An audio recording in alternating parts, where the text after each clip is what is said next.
नमस्कार साथीहरु, स्वागत छ तपाईहरुलाई आजको यस भिडियोमा। म तपाईहरुलाई प्रो dsewa अर्थात dsewa मा कसरी तपाईहरुले अकाउन्ट बनाउने त्यो तरिका बताउन गइरहेको छु। त्यस्तै गरी भिडियो केवाईसी कसरी गर्ने अथवा केवाईसी भेरिफिकेसन कसरी गर्ने, त्यस्तै गरी साथीहरु तपाईहरुले dsewa मा तपाईहरुले चाहिँ अकाउन्ट बनाइसकेपछि तपाईहरुले फन्ड ट्रान्सफर सम्बन्धी आएको प्रब्लमहरु पनि थोरै सल्भ गर्ने प्रयास गर्नेछु। त्यसैले भिडियोको अन्तिमसम्म रहनुहोस्, भिडियोलाई एक लाइक गर्नुहोस्। त्यस्तै गरी च्यानलमा नयाँ हुनुहुन्छ फाइनली च्यानललाई सब्स्क्राइब गर्नुहोस्, किनभने यहाँ यस्तै टप रिलेटेड भिडियोहरु तपाईहरु मार्फत आइ नै रहनेछ। अब लागौं भिडियोको सुरुवात गर्नतर्फ। अब साथीहरु म यहाँ साइटबाट मोबाइल लिँदै छु। यहाँ मेरो हातमा मोबाइल छ र यो मोबाइलमा चाहिँ म तपाईहरुलाई देखाउन गइरहेको छु। तपाईहरुले मोबाइलको स्क्रिन यहाँ देखिरहनु भएको छ र यहाँनिर चाहिँ मैले यहाँ dsewa एप्लिकेसनलाई पहिले नै डाउनलोड गरिरहेको छु। यहाँनिर dsewa service India private limited भनेको छ। यो चाहिँ इन्डियाबाट चाहिँ नेपालमा पैसा पठाउनको लागि छिटो छरितोको लागि चाहिँ तपाईहरुलाई बनाएको एउटा एप्लिकेसन हो, जहाँबाट तपाईहरुले विभिन्न डकुमेन्टहरु पेश गरेर तपाईले केवाईसी पनि गर्नुपर्ने हुन्छ। अब यो बाँकी प्रोसेस तपाईहरुलाई म देखाउँदैछु। यदि तपाईको पहिला dsewa छ र तपाईले चाहिँ dsewa मा पैसा गइरहेको छैन भने यो तपाईले अपडेट आएपछि यो अपडेट गर्नु भएपछि तपाईहरुलाई धेरै इम्प्रुभ हुनेछ।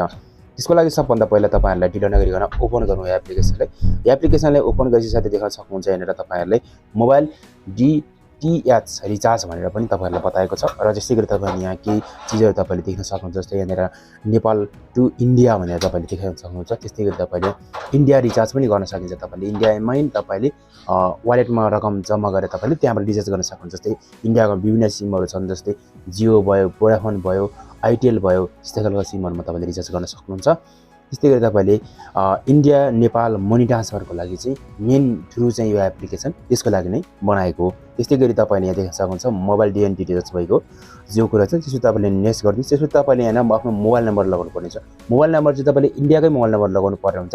त्यही कारणले गर्दाखेरि अब तपाईले कुनै पनि साथी इन्डियामा बस्नुहुन्छ भने उहाँको थ्रु पनि तपाईले भेरिफिकेसन गर्न सकिन्छ। त्यस्तै गरी तपाईले तपाई इन्डिया नै हुन्छ भने तपाईले त्यहाँबाट पनि थ्रु तपाईले जुन चाहिँ यो अकाउन्ट बनाउन सक्नुहुन्छ। अब म तपाईलाई यो फोन नम्बर दिएर तपाईहरुलाई म बनाएर देखाउँछु है त। सबभन्दा पहिला तपाईले मोबाइल नम्बर लगाउनु पर्ने हुन्छ।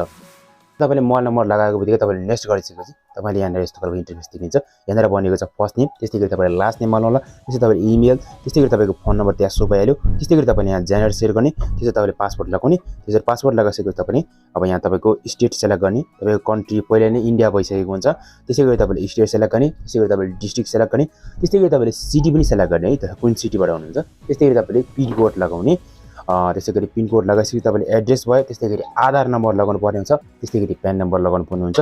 तल्लोपट्टि 2-3 वटा डकुमेन्ट अपलोड गर्नुपर्छ। जस्तै अब तपाईले ड्राइभिङ लाइसेन्स छ भने तपाईले ड्राइभिङ लाइसेन्स सेलेक्ट गर्ने। जस्तै तपाईसँग ड्राइभिङ लाइसेन्स छ अथवा तपाईसँग आधार कार्ड छ भने तपाईले आधार कार्ड सेलेक्ट गरेर एकैचोटि आधार कार्ड सेलेक्ट गर्ने। त्यस्तै गरी तपाईसँग प्यान कार्ड छ भने प्यान कार्ड पनि सेलेक्ट गर्न सकिन्छ। विदिन अप्सन तपाईले आधार कार्ड र प्यान कार्ड मध्ये दुईटा मध्ये एउटा मात्रै तपाईले डकुमेन्ट सेलेक्ट गर्न सक्नुहुन्छ, जुन पनि सेलेक्ट गर्न सक्नुहुन्छ। ड्राइभिङ लाइसेन्स यदि छ भने पनि तपाईले ड्राइभिङ लाइसेन्स पनि तपाईले सेलेक्ट गर्न सक्नुहुनेछ है त। त्यसरी तपाईले तल्लोपट्टि चाहिँ सेल्फी अपलोड गर्नुपर्ने हुन्छ। सेल्फी तपाईले त्यो व्यक्तिको अपलोड गर्नुपर्छ जुन व्यक्तिको तपाईले डकुमेन्ट राखेको छ। यसो त साथीहरु तपाईले कुनै पनि व्यक्तिको डकुमेन्ट राखेर तपाईले आइडी बनाउनु तपाईको यो गैर कानुनी हो। त्यही कारणले गर्दाखेरि यस्तो काम तपाईले गर्नु हुँदैन। यो पनि तपाईलाई म जानकारी गराउन चाहे र भिडियोमा किप नोट पनि गर्नु होला है त। त्यसैगरी तपाईले यहाँ छ एक्सेप्ट टु टर्म्स भन्ने ठाउँमा चाहिँ तपाईले यहाँनिर क्लिक गरिदिनु है त। म सबै कम्प्लिट गर्छु, त्यसपछि तपाईलाई फेरि पनि भेट्छु। सबै डकुमेन्ट कम्प्लिट भइसकेपछि तपाईको मोबाइलमा एउटा ओटीपी कोड पठाएको हुन्छ। त्यो ओटीपी कोड तपाईले मोबाइलमा लगाउने बित्तिकै तपाईले यहाँ ओटीपी भेरिफाई भन्ने ठाउँमा टच गरिदिनु होला। त्यसरी तपाईले यहाँनिर एउटा ट्रान्जेक्सन पिन सेलेक्ट गर्न भन्छ। जुन ट्रान्जेक्सन पिन चाहिँ तपाईले जुन पैसा पठाउँदा अथवा पैसा लिँदाखेरि तपाईले ध्यान दिनुपर्ने हुन्छ। त्यही कारणले गर्दाखेरि अथवा तपाईलाई चाहिन्छ त्यो पिन कोड नलागिकन तपाईले पैसा जान्दैन। त्यही कारणले गर्दाखेरि पिन कोड तपाईले सेलेक्ट गर्नुपर्ने हुन्छ है त। त्यो पिन कोड तपाईले जुन ब्याङ्कमा राख्ने जुन कोड छ नि त्यस्तै खालको राख्न सकिन्छ है त। अब यो यति गरिसकेपछि तपाईलाई यहाँनिर चाहिँ पिन कोड राख्दाखेरि तपाईले पहिला दिएको पासवर्ड छ त्यो पासवर्ड पनि टाइप गर्नुपर्छ।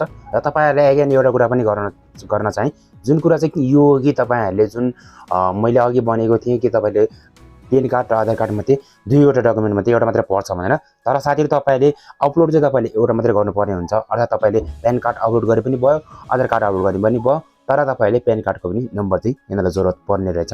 यो कुरा चाहिँ म तपाईलाई अगाइन जानकारी गराउन चाहे। त्यस्तै गरी अब तपाईं साथीहरु यस्तो खालको आइसकेको छ अथवा वेलकम तपाईको जुन साइट छ त्यो चाहिँ बनिसकेको छ भनेर बताएको छ। अब म यहाँनिर आफ्नो फोन नम्बर फटाफट लगाउँछु र तपाईहरुलाई बाइक प्रोसेस देखाउँछु। इन्टरफेस कस्तो देखिन्छ त्यो पनि म तपाईलाई। अब साथीहरु फाइनली तपाईहरुले देख्न सक्नुहुन्छ मैले चाहिँ dsewa अकाउन्ट चाहिँ बनाइसके र dsewa वालेटमा चाहिँ यहाँ मेरोमा अहिले फिलहाल चाहिँ 0 ब्यालेन्स रहेको छ। त्यस्तै गरी एड मनी भनेर अप्सन आएको छ, तपाईँहरूले पैसा कसरी एड गर्ने त्यो म तपाईँलाई अब बताउँछु। तपाईँहरूले एड मनीमा जाने, एड मनीमा जस्ट क्लिक गर्ने, त्यसो तपाईँले यहाँनिर एड मनीमा तपाईँको जुन एकाउन्ट नम्बर छ त्यो देखाइदिन्छ। त्यस्तै गरी तपाईँको रेफरेन्स नम्बर पनि देखाइदिन्छ। यो मैले अहिले फिलहाल ब्लर गरिरहेको छु किनभने यो सिक्युरिटी पर्पजको कारणले।